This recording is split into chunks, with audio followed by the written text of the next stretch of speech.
ICT মূলত এভাবে প্রশ্ন হবে। দেখো, আ দেখতে পাচ্ছ তো না?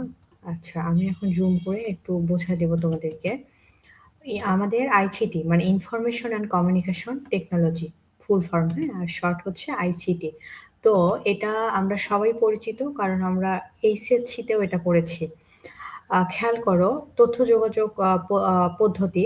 এখানে তোমার বিষয় কোড হচ্ছে দেয়া আছে। তারপর সময় হচ্ছে ৩ ঘন্টা। কারণ আমরা জানি আইসিটি আমাদের ২ পার্টে এক্সাম হবে, তাই না? পূর্ণমান হচ্ছে কত? ৬০। পূর্ণমান খেয়াল করো, পূর্ণমান হচ্ছে ৬০, হ্যাঁ? আচ্ছা, এখানে তোমাদের মাথায় রাখতে হবে যেকোনো ৬ টি প্রশ্নের উত্তর দিতে হবে। অর্থাৎ তুমি যদি ১ থেকে প্রশ্নের অ্যান্সার করো, আরেকটু বড় করে দিচ্ছি, দিয়ে সাইডে নিয়ে নিচ্ছি আমি। যদি তুমি হচ্ছে ১ থেকে প্রশ্ন করো, তাহলে তুমি হচ্ছে ১ এর এখানে ক, খ, গ দিতে হবে। ২ থেকে প্রশ্ন করলে ক, খ, গ দিতে হবে। তোমরা কিন্তু অভ্যস্ত এভাবে। কারণ তোমরা সৃজনশীলের পরীক্ষা দিয়েছ। তাই না? উপরে উদ্দীপক ছিল, এখানে উদ্দীপক নাই। এতটুকুই।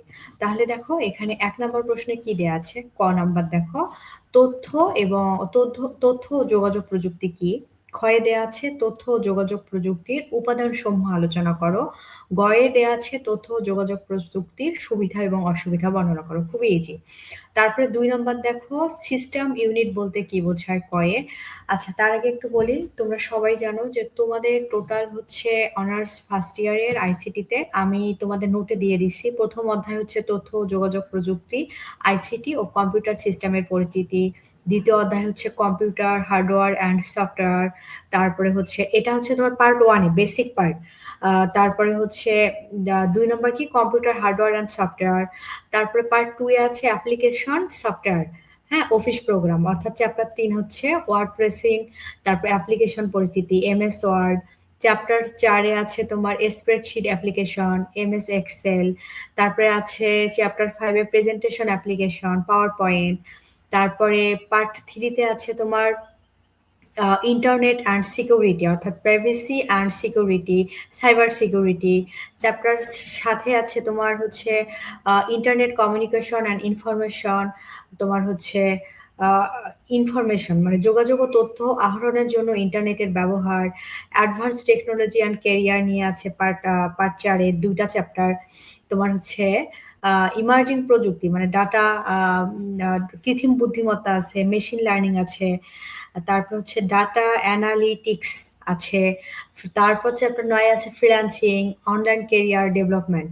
সো এভাবে দেয়া আছে। তোমরা যদি এই চ্যাপ্টার গুলো মোটামুটি পড়তে পারো, ভালোই হয়ে যাবে। তাহলে দেখো ২ নম্বর প্রশ্ন এভাবে দেয়া আছে ক, খ, গ। এখন তুমি যদি ২ দাও তাহলে তোমাকে ২ এর ক, খ, গ ৩ টাই দিতে হবে। এখন ২ এর ক দিলা, খ দিলা, গ দিলা না, ৩ এর এভাবে দেয়া যাবে না। হ্যাঁ? এভাবে ৬ টা তুমি বেছে দিবা। অর্থাৎ তোমার টোটাল একটা প্রশ্নের মধ্যে থাকবে দেখো ৯ টা। ৯ টা থেকে তোমাকে ৬ টা দিতে হবে। আচ্ছা, আমরা আরেকটু দেখি এরকম প্রশ্ন আসবে। বোঝা গেছে? তোমরা অনেকেই বুঝতেছো না, ইনবক্স করতেছো যে আপু কিভাবে প্রশ্ন আসবে? ৩ নম্বর দেখো ওয়ার্ড প্রসেসিং প্যাকেজ কি? ওয়ার্ড প্রসেসিং তোমার প্যাকেজের ব্যবহার লেখো, ওয়ার্ড প্রসেসিং প্যাকেজের সুবিধা লেখো। তাহলে আমরা জানি ওয়ার্ড প্রসেসিংটা কোন চ্যাপ্টারে ছিল বলো তো দেখি? অধ্যায় ৩ এ ছিল, চ্যাপ্টার ৩ এ ছিল। তো চ্যাপ্টার ৩ যদি পড়ো ৩ কে ফোকাস করে এটা আছে। তারপরে দেখো ৪ এ আছে ফর্মুলা এবং ফাংশন বলতে কি বোঝায়? তারপরে হচ্ছে ফর্মুলা এবং ফাংশনের ব্যবহার নিয়ে নিয়ম আলোচনা করো। তারপর উদাহরণসহ ফর্মুলা এবং ফাংশনের মধ্যকার পার্থক্যগুলো বিশ্লেষণ করো। এভাবেই তোমার ৮ টা দেয়া আছে। ১ম এ যখন প্রশ্ন হাতে পাবা, তখন মাথা ঠান্ডা করে তুমি সব পড়ে দেখবা। ৫-৭ মিনিট, প্রয়োজনে ১০ মিনিট যাক বাবা। তুমি আগে দেখবা কোনগুলা পারো, কোনগুলা পারো না। দেখার পর তুমি সুন্দর করে এভাবে দাগায় নিবা। সুন্দর করে দাগায় নিবা যে কোনগুলা দিবা। যে ৬ টা দিবা, তারপর মাথা ঠান্ডা করে লিখবা। বুঝছো?